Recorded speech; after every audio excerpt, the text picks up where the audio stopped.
ଧଳା ଖୁରାଣ୍ଟି ମାଛ। ଧଳା ଖୁରାଣ୍ଟି ମାଛଟି ଚିଲିକା ମାଛ ଅଟେ। ଲୁଣି ମାଛରେ ସବୁବେଳେ ଓମେଗା 3 ଫ୍ୟାଟି ଏସିଡ୍ ବେଶୀ ଥାଏ। ଆପଣମାନେ ନିଶ୍ଚୟ ଭାବରେ ଜାଣିଥିବେ। ସେଥିପାଇଁ ବହୁତ ହେଲ୍ଦି ଆଉ ଟେଷ୍ଟି ମଧ୍ୟ। Welcome to shoes test factory. ଆସନ୍ତୁ ତାହେଲେ ଧଳା ଖୁରାଣ୍ଟି ମାଛର ବେସର କିପରି ପ୍ରସ୍ତୁତ କରିବା ଦେଖିନେବା। ଏଇଠି ମୁଁ 4ଟି ମାଛ ନେଇଛି। ଭଲ ଭାବରେ ପରିଷ୍କାର କରି ତାକୁ ଧୋଇ ରଖିଛି। 1 ଚାମଚ ହଳଦୀ ଗୁଣ୍ଡ ଦେଇଦେବା।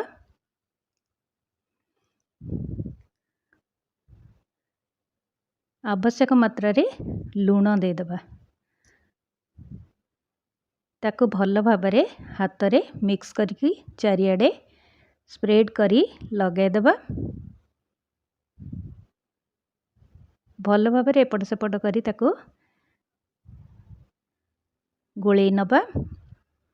ତାପରେ କିଛି ସମୟ ଛାଡ଼ିଦେବା।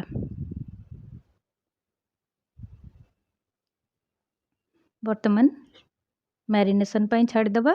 ଗ୍ରାଇଣ୍ଡ କରିବା ପାଇଁ 3ରୁ 4 ଚାମଚ ସୋରିଷ, 1 ଚାମଚ ଜିରା, 8 କୋଳ ରସୁଣ ନେଇଛି। 2ଟି କଞ୍ଚା ଲଙ୍କା କାଟି ରଖିଛି। କିଛି ଭୃସଙ୍ଗା ପତ୍ର ନେଇଛି। 2ଟି ଛୋଟ ଟମାଟୋ କାଟି ରଖିଛି। ଟମାଟୋକୁ ଆମେ ଅଲଗା ଗ୍ରାଇଣ୍ଡ କରିଦେବା।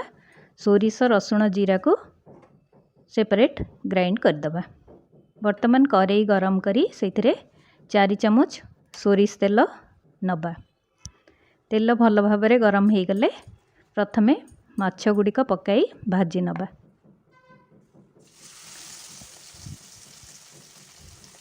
ମାଛକୁ ପକାଇଲା ବେଳେ ଗ୍ୟାସ୍ର ଫ୍ଲେମ୍କୁ ସିମ୍ କରିଦେବେ। ପକାଇ ସାରିଲା ପରେ ତାକୁ ହାଇ ଫ୍ଲେମ୍ କରିବେ।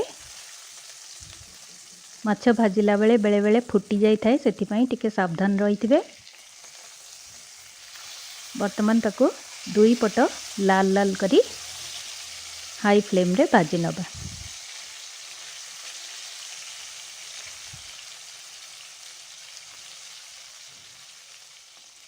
ଟିକେ କଡ଼ା ଭାଜିଲେ ତାର ଟେଷ୍ଟଟା ଭଲ ଲାଗିଥାଏ। ତାକୁ ଏବେ ପ୍ଲେଟ୍କୁ କାଢ଼ି ନେବା।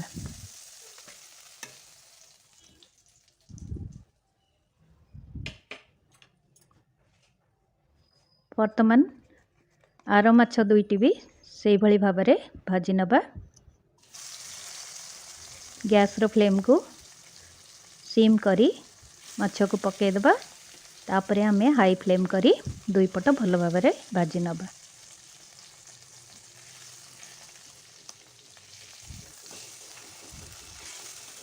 এই ମାଛକୁ ଆପଣମାନେ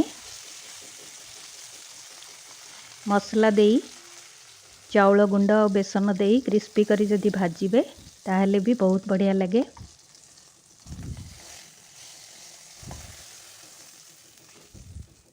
ବର୍ତ୍ତମାନ ହେଇଗଲା ଆର 2ଟି ମାଛ, ତାକୁ ମଧ୍ୟ କାଢ଼ି ନେବା।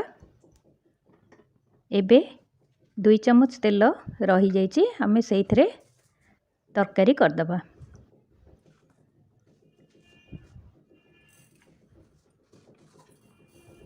ତେଲ ଟିକେ ଗରମ ହେଇଗଲେ ସେଇଥିରେ ଗୋଟିଏ ଶୁଖିଲା ଲଙ୍କା, 1/2 ଚାମଚ ପଞ୍ଚ ଫୁଟଣ ଆଉ 1/2 ଚାମଚ ସୋରିଷ ମିକ୍ସ କରି ପକାଇଦେଲି। ତାକୁ ଆମେ କିଛି ସମୟ ଫୁଟିବାକୁ ଛାଡ଼ିବା। ମିଡ଼ିୟମ୍ ଫ୍ଲେମ୍ରେ ଫୁଟିବାକୁ ଛାଡ଼ିବା।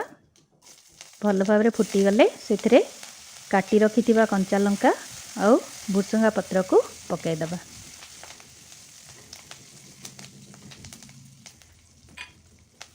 କମ୍ ତେଲ ଅଛି, ସେଥିପାଇଁ ମିଡ଼ିୟମ୍ ଫ୍ଲେମ୍ରେ ଆପଣ ଫ୍ରାଏ କରିବେ। ବର୍ତ୍ତମାନ ସେଥିରେ ବାଟି ରଖିଥିବା ଟମାଟୋକୁ ପକାଇଦେବା। ଏଇଥିରେ ପିଆଜର କିଛି ବି ଆବଶ୍ୟକତା ନାହିଁ। ଏଇଟା ଟିକେ ନୂଆ ପ୍ରକାରର ହେଉଛି। ବର୍ତ୍ତମାନ ସେଇଥିରେ 1/2 ଚାମଚ ହଳଦୀ ଗୁଣ୍ଡ, 1/2 ଚାମଚ ଲଙ୍କା ଗୁଣ୍ଡ ଦେଇଦେବା। ବହୁତ ସରଳ ଉପାୟରେ ହେଇଯିବ। ବହୁତ କମ୍ ସମୟରେ ବି ପ୍ରସ୍ତୁତ ହେଇଯିବ।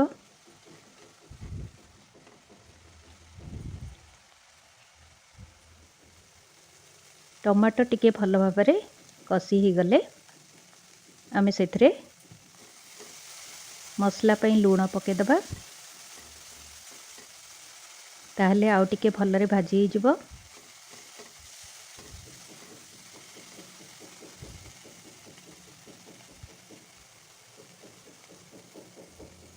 एबे सेथिरे ग्राइंड करी रखिथिबा सोरिष जीरा और रसुण रो पेस्ट को दबा। सेथिरे टिके गोटे कप पानी मिक्स करी मु रखिची। पानी मिसई ताकू उपरू उपरू आपण पकेइबे ताहले सोरिष रो चोपा गुडी को तळकू रही जिवो।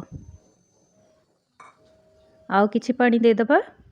टोटल मु 2 कप पानी देइची।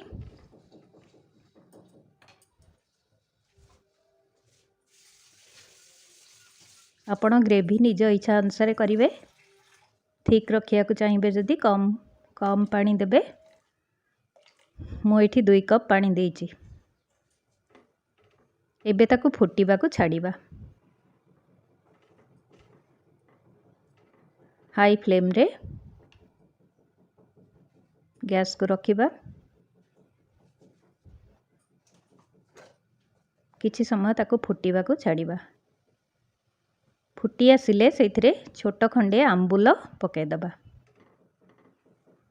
खट्टा खट्टा लगिले एई माछ बेसर रो टेस्ट बहुत बढ़िया लगी थाए।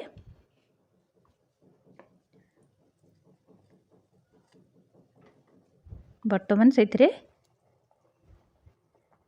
माछ को पकेदबा।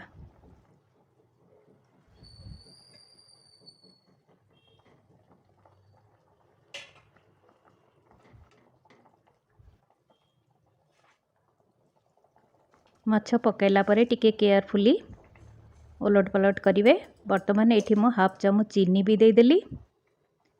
स्लाइट मीठा टेस्ट आसिले भल लगे, खट्टा मीठा ही लगे।